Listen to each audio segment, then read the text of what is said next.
Eu fiz um pequeno pronunciamento no pequeno expediente sobre a questão de saúde no estado de Santa Catarina. E vou continuar nesse horário que pertence ao partido a desenvolver o meu raciocínio a respeito do tema. Um dos problemas básicos apontados pela Secretaria Estadual de Saúde, pela falta de recursos, é a chamada judicialização. Há uma judicialização excessiva, segundo a Secretaria, na saúde do Brasil. E nós reconhecemos que há uma judicialização excessiva e que é preciso trabalhar para melhorar esta questão. Mas por que há uma judicialização excessiva? Ora, o povo vai procurar o medicamento, o procedimento cirúrgico que ele não encontra no sistema. Passa pela cabeça de alguém que tem um filho com problema, que tem a mulher com problema, que tem o marido com problema, que tem a mãe, o pai com problema, e que não tem condições de dispor dos recursos, ou que esses recursos estão sendo postergados ad eterno, que ele não vá na justiça procurar o seu recurso, ele vai. Se nós estivéssemos num modelo, como, por exemplo, os modelos nórdicos, em que lá não é fornecido tudo a todos, mas há uma segurança de que aquilo que há no sistema, você vai procurar, tem lá. Porque aqui é uma insegurança total. Um dia você vai ter o remédio, no outro não tem. Um dia você vai procurar insulina, no outro não tem. Um dia tem, no outro não tem.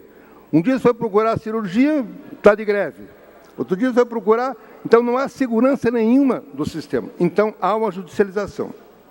E se a judicialização das pessoas é feita para buscar o recurso, há também uma judicialização do governo. O governo judicializa pelo outro lado, para não fornecer. O governo, que reclama da judicialização, judicializa para não fornecer. E eu falo isto para começar a analisar uma ação direta de inconstitucionalidade proposta pelo governo de Santa Catarina, perante o STF, solicitando a liminar, para pedir uma cautelar para não fornecer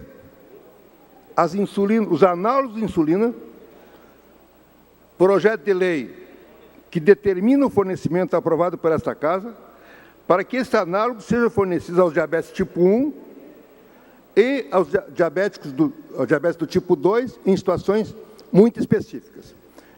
Perante o quê? Mediante o quê? Um atestado de um especialista e desde que a pessoa participe de um programa. Bom, então é proposta uma ação direta de inconstitucionalidade. Qual é a primeira argumentação que fundamento jurídico do pedido? Primeira argumentação do procurador, diz o seguinte: o preceptivo constitucional dispõe expressamente sobre a universalidade e a igualdade de acesso às ações e serviços para a promoção, proteção e recuperação da saúde de todos, mediante políticas sociais e econômicas. É evidente, deve ter igualdade, equidade no fornecimento.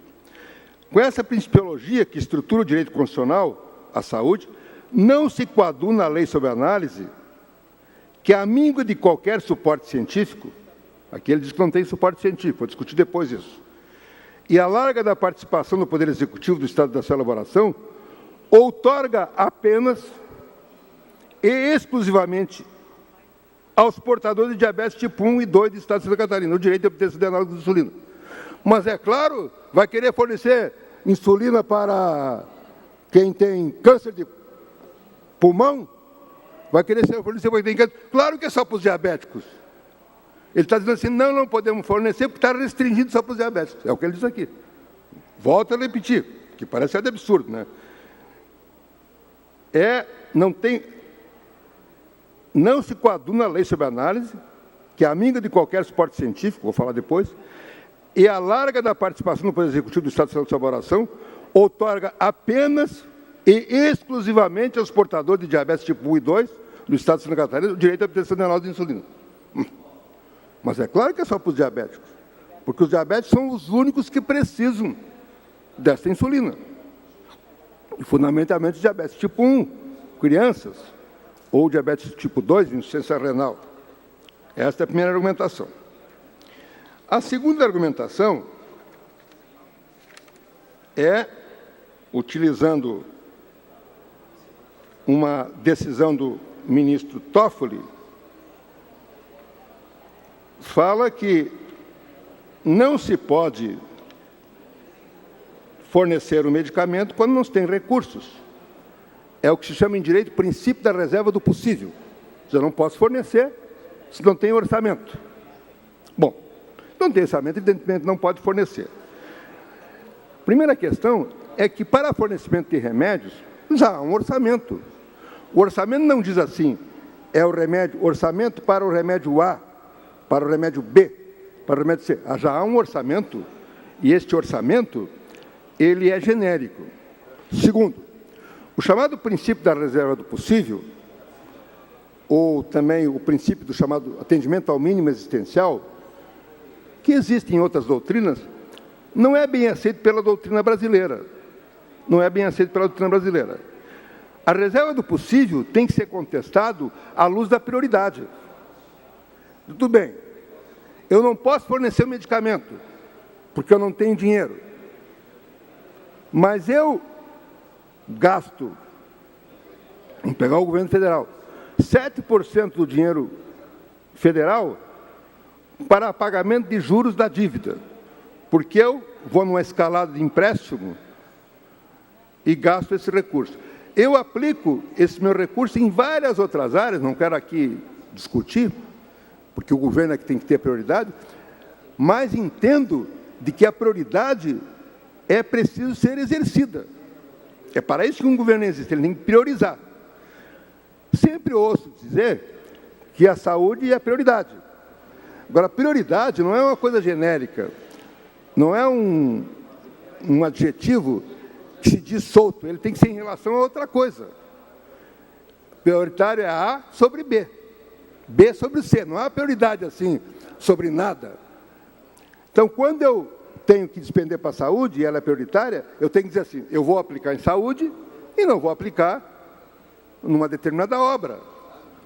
Não vou aplicar em saúde e não vou aplicar numa determinada área. É uma questão de prioridade. Depois, ele argumenta que isso perturba a organização do sistema. Bom, claro, se o sistema fosse organizado, poderia perturbar. Mas o que se vê no sistema é uma absoluta desorganização. E é isso que eu estou colocando. Não é só no Santa Catarina. O sistema de saúde é uma desorganização. Porque o sujeito vai um dia, tem um medicamento. No outro dia, aquele mesmo medicamento não tem. Que está lá na lista do SUS. Vai no terceiro dia, tem a cirurgia. No quarto, não tem. Tem gente que, às vezes, vem fazer uma cirurgia em Florianópolis em 7, 8 vezes. Olha a desorganização. Tem uma cirurgia que é marcada 4, 5 vezes. Por desorganização. É preciso organizar o sistema.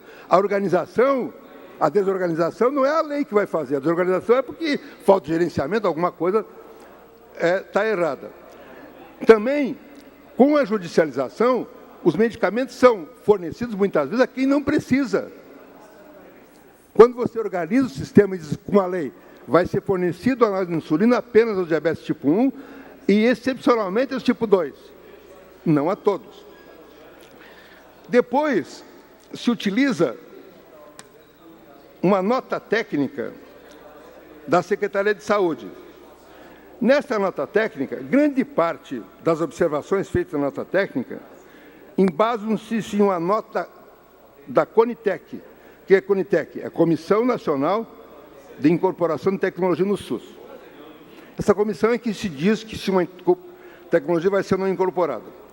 Só que grande parte da nota técnica refere-se a uma nota técnica antiga da CONITEC.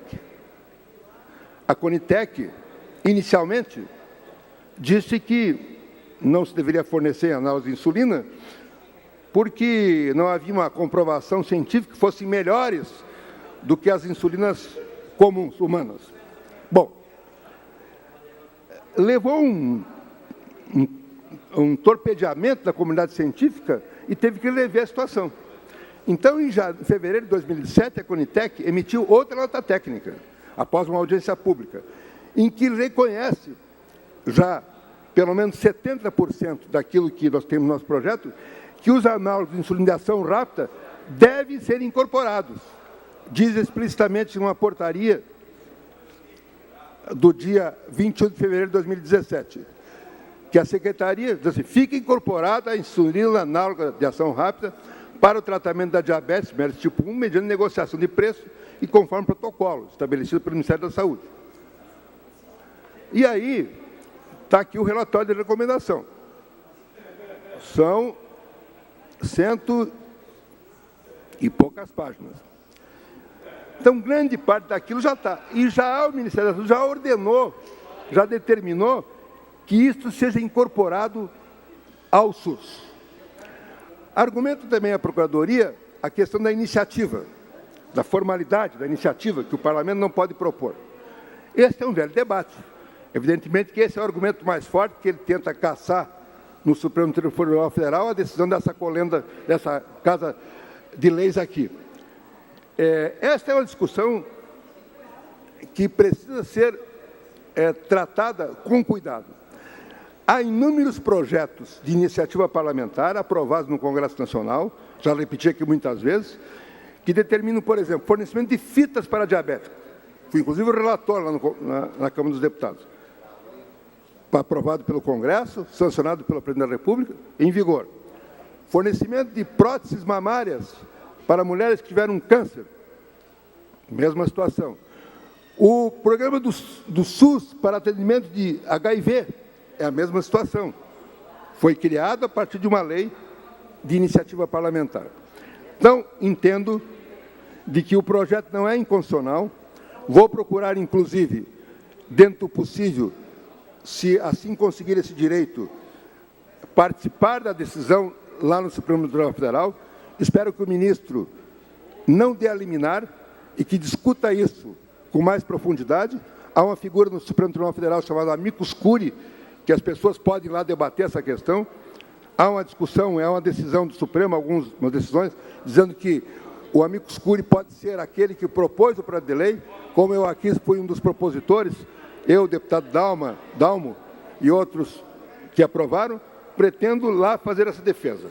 Entendo que o governo de Santa Catarina precisa, sim, fornecer estes medicamentos a diabéticos do tipo 1, crianças em situações muito especiais e que, sem essas insulinas, têm grande dificuldade de controle da sua doença.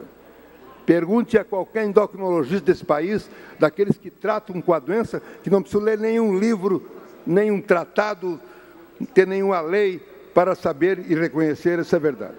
Além disso, se há uma ação de um lado, hoje mesmo, o Ministério Público Federal de Santa Catarina, através do, vejo a nota aqui na Jus Brasil, através do Procurador-Geral da República, Darlan Ayrton Dias, de Criciúma, que solicitou que o fornecimento de análogo de insulina para pacientes com diabetes seja fornecido por Santa Catarina.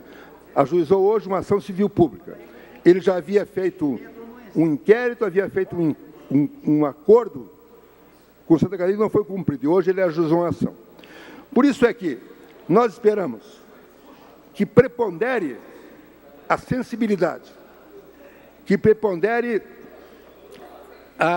o equilíbrio, que se verifique, por exemplo, nessa nota da Conitec, que aqui existe o cálculo, inclusive, de todo o gasto com essas insulinas de ação rápida e os gastos com insulina regular, que essa vem substituir. E mostram, evidentemente, que há algum acréscimo. Há algum acréscimo. Mas, quando se trata de atender uma criança, e quem tem um filho, quem tem um parente na situação sabe, com diabetes tipo 1, quando precisarmos economizar, não vai ser no análogo de insulina. Vamos economizar em outra coisa. Se você tem um filho doente, não pinte a casa por fora. Não conserte a janela. Arrume o tratamento para o seu filho. É o que o governo de Santa Catarina deve fazer. Cuidar dos filhos de Santa Catarina, não pintando a casa por fora, mas sim cuidando daqueles que precisam nesse instante.